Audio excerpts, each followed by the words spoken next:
And that's fucking crazy, ain't it? And I'm gonna tell you, man, it really does. It does change you, man. I can't front, man. Like every father I know been telling me this for years, and now I'm like living proof. Like that little girl can change you for real. Yeah, my daughter too. My daughter's executive producer of the show. She like, they got me fucked up, short. Like, I mean, wait till she get 14.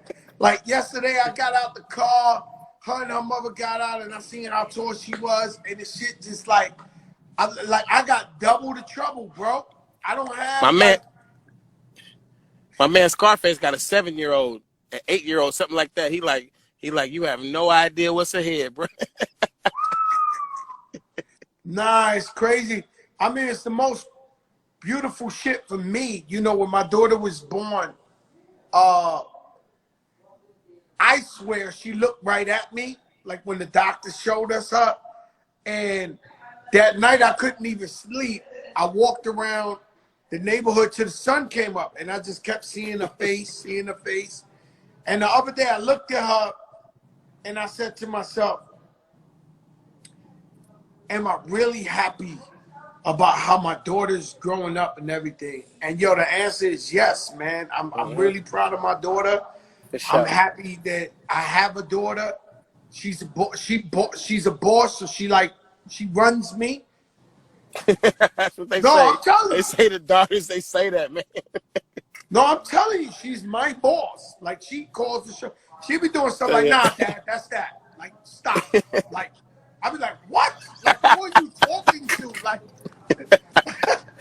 but that's the one you let do that, man. So hey, I'm looking forward to it, bro. I'm telling you, like I've been hardcore all these years, man. I've been hard, man, trying to run away from love and trying not to have a bunch of babies while I'm out there on the road touring. And you know, now's the time. Yeah, we gotta commend you with that, because everybody we know, every rapper come out with us got 16 kids. A lot of baby mamas, man. They got a lot of baby mamas.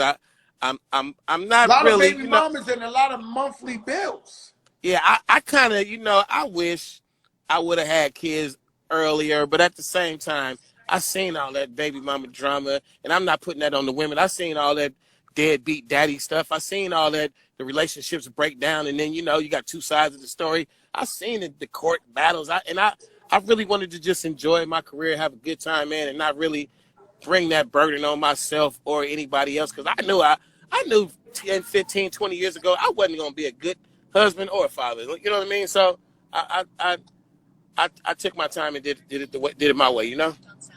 That's a fact. And but now it's actually my experience for having kids when I'm older. So my daughter's my last kid. That I get to appreciate it and enjoy it more. When I was younger, I had 2 sons, and it was like smack them in the back of the head, keep it moving, you good. Like, and then when you older, you get to truly appreciate. You even appreciate women more. Because when you're younger, you just having babies, you don't know no better. But when you're older, you're like, God damn, she had to go through all that to have this kid. And you appreciate the gift that was given to you through a woman. That's a super fact. Through a woman, yeah, for sure. Yeah, that's a super fact. And so, Short, man, I want to get into, you're the only guy who probably collaborated with Jay-Z a couple of times. What you went? 2 times? Me and Jay we got about 3 songs together. We got a week ago. We got Real Niggas Do Real Things, and then we got one he did on one of my projects. It was me, him, produced by Jermaine Dupri. We got a few, man. I got about 3 with Biggie too. You got 3 with Biggie. I know you on Life After Death. I'm on 2 big albums, and somebody slipped a Biggie song on me the other day. I forgot about. It was me, Big, and Luke. I'm like, oh man, come on now. So yeah, I did things that other guys didn't do, man. I did a lot. Nah, that's not even normal. Like, having 3 songs with Jay, 3 songs with Big. And bigger than that though, man, they called me, man. Jay called me and said, man, I need you to come to the studio and do this. It was just a week ago. When we did the first song, me and Jay-Z, it was Real Niggas. He really had made that song for Scarface. And he had a version where he said, you know, something about me and Scarface or something, something. And when I don't know why Face didn't do the song, but when I did my part, he changed that to me in short. So, you know, that was opportunities knocking, man. And then Big requested me to be on The World Is Filled with Pimps and Hoes. And Woo! I got the call from Puff Daddy. He said, "Hey man, Big wants you to get on the song." I'm like, I jumped on the airplane and flew to I swear when we was doing The World Is Filled, I feel like, man, either you was at Daddy's house or we came across you that day, something like we was Yeah, but comfortable. I was at Daddy's house a lot, you know, and you know me and Big was working on an album together, Mm-hmm. right? But this more about Too Short. But we had recorded records together. We worked on an album together. Um, but so Big, you know, you did that, and then here you are, you from the Pac hood. Mm-hmm. What was like? What was like? Cause Too Short, I know you knew Pac. Like, Yeah. what was Pac like, man?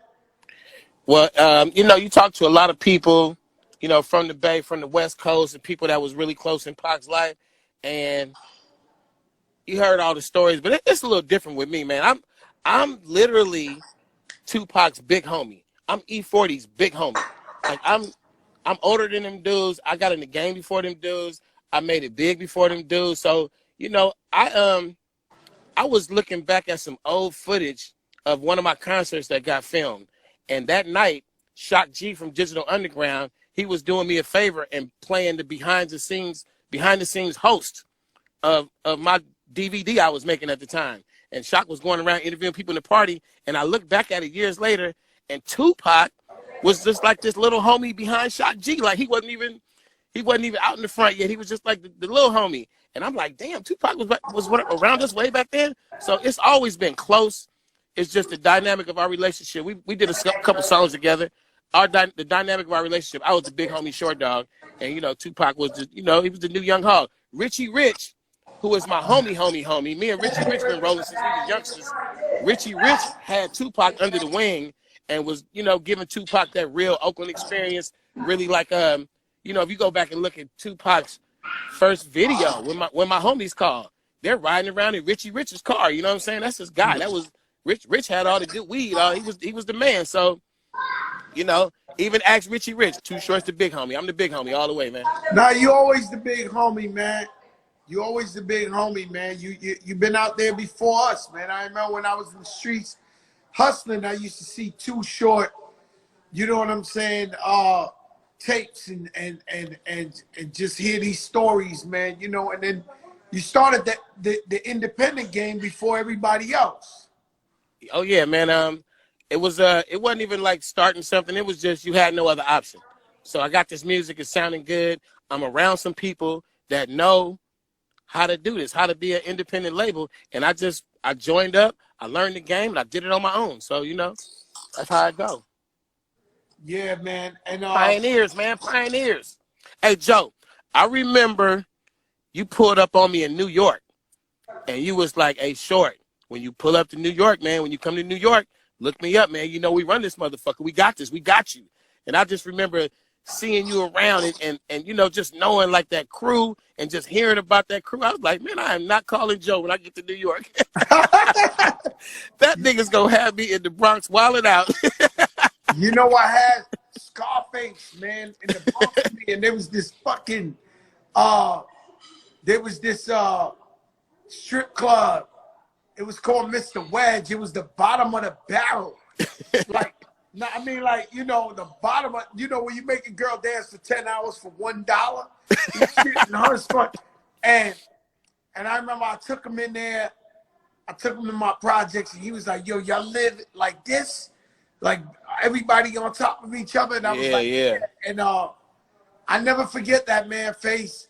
And the way I was like, hip hop is universal to me. Hip hop is our culture, is our religion. And we protect that. And so if somebody came from the West Coast, I would show them love. I would support them. I would make sure they beyond safe, because it's just, we got to protect everybody in hip hop. Yeah, And man. so, and that's how I felt with you, with everybody. I would make sure everybody was straight because I would want to be in your hood and people know, yo, Joe good, Joe cool was too short. And that's how dudes like us, you know, a lot of rappers and people in the industry, around the industry, think that they know a lot of our secrets about this longevity. But longevity is a recipe with a lot of ingredients, man. It's not. It has in a lot of ways it has nothing to do with the records you make or even the crew you run with or where you from. It has to do with you, the individual, as a man, getting out there in the world and making the right connections, the right friendships and stuff. And when I move around, man, I never had to move around when I got to Detroit or Chicago. I never had to go and like try to be safe or anything. I just called the bosses. I called the big guys. I'm like, where we at? Pull up, man. I'm over here. Blah blah blah. And we moving around through the city anywhere we want to go. Want to go to the soul food joint in the hood? You want to pull up to the homeboy over here and buy a little bag of weed? Whatever you want. You good out here, and you with the right people. So that is a formula that has a lot to do with a rapper like me and you. You know, Bust Rhymes, E40 cats that don't go away. It has a lot to do with how we survive this game. Is how you navigate through real motherfuckers. Shout out, you said 40. We're gonna get to that. 40's my brother, and where me and 40 became tight. The OG Muggs, Inglewood that's my family. guy. That's my guy. Shout out to my brother Muggs. You know, we done been in Inglewood with Muggs in the middle of the hood, and that's what we mean by we got family everywhere we go. You know what I'm saying? And that's how we connect. So you and 40, you the big homie. You and 40 done made albums together, right? Collaboration albums. Yeah, we did a double album about 8 years ago. We did a lot of songs, man. I don't even know how many. We got dozens of songs together, dozens of collabos together. And so now we got a versus with you two. This I'll admit, this is a true, because they be running that bullshit about this is a celebration of music, but it's a battle. But this was the celebration of music. You know, it's straight Bay Area. It's two living legends that have hit records in every decade. Yeah. You guys got hits in every fucking decade, and your friends and brothers. No doubt. What's that like? This is a celebration. I mean, to give you, like, I know but I'm saying it's the same thing as if you in the studio time and time again, you getting on these records, you and Pun collabing, and this motherfucker Pun is a savage on the mic. So every time you like, we doing another one, you thinking in your mind, you like, God damn, I gotta like you gotta bring your A game. And that's how I am with 40. Like, he brings out the best in me, and at the same time, you sitting there, we about to put a verse on the same song. Like, this nigga is gonna try to outdo me. Like, you know what I'm saying? Like, he's about to slap me all around, and you just gotta come with it. So it goes even deeper that with me and 40. We go to the point where we work on albums, like, separately. Like, he's working on an album, and his shit's about to drop. And he hit me on the phone. He's like, man, you want to hear this shit? And he started playing it for me. And it's like, bam, bam, bam. And at the same time, I'm in the studio working on some new shit. And I'm like, I call my people like, bro, we got to go back and like touch these we got songs to up. step this shit up. Yeah, so that kept me going, man. I hit him back about 3 months later and say, ooh, that new album you got is dope, bro. But check this out. You know what I'm saying? And that's how we get down, man. I'll call 40 early in the morning and go, with the day his album come out, and go, man, if you don't drop such and such song as a single, you crazy. Yeah, that's how we get down. Man. That's true love and loyalty. That's true love and loyalty. So you being in the game since '82, like, who are some of the guys that influenced you back then? Rapper wise, I'm gonna tell you where I got my Too Short from. Spoonie G. Wow. I got the playerism, because Spoonie G always had the ladies, you know what I'm saying? In his rhymes, he always rapped about his player escapades, and just the Spoonie G had that flow. Remember that just effortless flow? It wasn't really, he didn't have to try. He wasn't he wasn't doing that. He was just smooth. So then you got super rhymes, Jimmy Spicer. Oh, soup. It, you know what I'm saying? Super rhymes. Super Rhymes, he didn't give a fuck about the hook. He just started rapping and never stopped. Yo, So I'm like, yeah, those are some names right there. and then you got, of course, Melly Mel with the message that changed the whole fabric of how I rap, what I rap about. The message was the first time I saw the light as a songwriter, and I knew what I should be writing. I should now, when I heard the message, I instantly, the first time I heard it, not after multiple listenings, the first time I heard it, I said, "Oh shit, I got to tell the story of Oakland." Because that broken glass everywhere. People. As soon as he said that, They just don't care. I'm in Times Square. I'm picturing New York. I see the broken glass. I see the grimy New York of that 80s, early 80s New York, where they said, you better not have a $2 bill sticking out your pocket walking down the street. Yo, let me tell you, Melly Mel, to me, in that era, was the best rapper. In that era, I know I'm gonna say what's up to Grandmaster Caz, because he's a lot of people's favorite from the Cold Crush. How was you guys getting the music over there? Like, cause you talking about real nigga shit, Spoonie G. Okay, so like that, they wasn't like on the radio. I'm in Oakland, California. Now, Oakland is in the San Francisco Bay Area. Oakland is a little city of only like under 500,000 population, but the Bay Area is millions. The Bay Area might be 7 million or something. So it's a big area, and we've always been on the top of the list, top 5, top 7 of consumers of everything in America, hip hop included. So the Bay Area is a big market for anybody. And early hip hop, those early labels, they came to the Bay, and they made sure those records were there. And it was people like me. And you go back to all the old school hip hop heads from the Bay. I was in that record store every Tuesday buying whatever came out. I'm gonna tell you, you remember Dr. Jekyll, Mr. Hyde, R.I.P. Andre Harrell, and they had the Genius rap. They did their version of Genius of Love. They sent Khaled. I'm in Khaled's house. They just sent Khaled this Andre Harrell shirt. Man, that's one of my heroes right there, man. My hip hop heroes. And go ahead, keep it, Dr. Jekyll, Mr. Hyde. So they dropped Genius Rap. I'm in the record store on Tuesday. Now, Genius Rap is a flip. It's a remake of Genius of Love, Tom Tom Club. And also, Grandmaster Flash had a version. It's nasty. You know what I'm saying? So that beat was popular. But when Genius of Love came out. Grandmaster Flash, happy birthday. I know. I'm talking about that sample, though. Everybody who sampled Genius of Love, Tom Tom Club, that was going around back then. There was a lot of versions. Even Steve, what's the name of the comedian did the Ronald Reagan version. That beat was popular. But the Genius Rap, Dr. Jekyll, Mr. Hyde was the best instrumental. The day that record came out in Oakland, I was in the record store. It's probably 1982. I bought that record, and me and my rap partner, Freddie B, we flipped it over to the B-side, and we made a homemade tape on the B-side.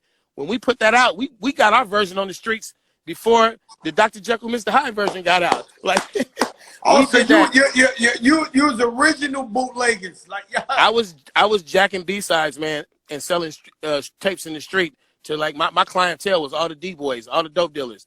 And I'm just saying, bro, that's what we did. Like even like songs like Planet Rock, man, as soon as that motherfucker hit the street, we was on it. So I'm young hip hop, man, early 80s, all that, like you was just humming that Grandmaster Flash tune. When Freedom came out, Grandmaster Flash, we was on it, man. Everything. When the sequence came out, we was on it. Davey DMX on it. Everything. Davey DMX, that shit. You are the best. You are the best. Cut this beat that is so fresh. I was there, bro. The only thing we missed on the West Coast, we missed that Bronx, that Busy Bee, that Grandmaster Caz, everything that happened before Rappers Delight, before Sugar Hill, before Curtis Blow. So you missed the version records before they was vinyl. When and we got Busy Bee. It was the Kumo D Busy Bee battle, the Cold Crush. But let me tell you another version. But y'all gave us a cold gem. You gave us Wild Style the movie. Wild Style the movie played in one theater in Oakland. It was off of Park Avenue or something. One theater. They only had one screen. And somebody told me, they was like, man, they got a movie about rap. We went there and saw Wild Style. Like, I mean, I felt like I experienced the 70s hip hop in New York through that movie. I got a little taste. Now, Wild Style, Beat Street, Wild Style. You know, they made Beat Street in my neighborhood. And Wild Style, too. But Wild Style is special. Wild Style is special. Wild Style was special. It's special, yeah. You making me want to go see that shit tonight. like, man, I gotta go check that shit out. That shit was like, and with me, you know, I grew up there, like at there. You from the soil. That's what we say. You from the soil. I'm from the soil for real. So what I was telling some people earlier that was asking me, I'm like, look, you could be from the west side, the north side, you could be from here, you could here. I was born in the Mecca. So meaning like when you Muslim, they go to Saudi Arabia and walk around that thing. Fortunately for me, I was born, you know, Melly Mel and Grandmaster Flash, they used to play pickup basketball games in the park in front of me. Ruby D, first Latino rapper, used to play softball in front of me. I knew Mr. Ness when I was a kid, 5 years old. Little Rodney C, Shy Rock, just that. All that was in my hood, though. I love that Funky 4+1, man. I love that. Ooh, Funky 4+1 more. And it was like, and you know, when I met Shy Rock, I met her a few years ago. They had, what you call that shit VH1 was doing, the hip-hop honors? Yeah. And they honored her. So Shy Rock moved out of New York, right? When she moved out. She quit rap. She went. But when I met her at this hotel, and I just was like, my body got numb. I caught goosebumps. I just was like, because her voice, you know, at that time it wasn't videos. So her voice was so amazing. And to love her, growing up loving hip hop so much, when I finally met her, I had no choice but to be like I couldn't handle it. Like it was, I still listen. So I played that very recently. Very recently, I was listening to that rapping and rocking and rapping, whatever it is. I was bumping that very recently. But also, man, I mean, just, you know, I know the stories, man. Like Angie B. Like Angie B comes out as what's her R&B name? Yes, she's a singer, but she was the original first. According to people, she's the first female rapper. Damn, that's a hell of a what's her R&B name? I'm always Angie B. What's her? No, it is Angie B. Angie Stone. Angie Stone. But so a lot of people. That's a dope career, though. Stone is allegedly, because I know somebody could always sound the first. Her and Lisa Lee and Debbie Depp. She's one of the first. Yeah, no doubt. Like she's first. Let's just give her first 3 to 5 female rappers. That was hot was Angie Stone, and she was Angie B. Yep. So I'm there on hip hop, man, on the young days, and I think you know, where my career evolved to, I always respected, you know, like you said, the different regions and whatnot. I was tapped into Jay Prince, you know, when the Ghetto Boys was a local group just trying to break out, we was tapped in. You know what I'm saying? I was tapped in with Luke when he was super independent down in Miami. He had the club, the Pac Jam.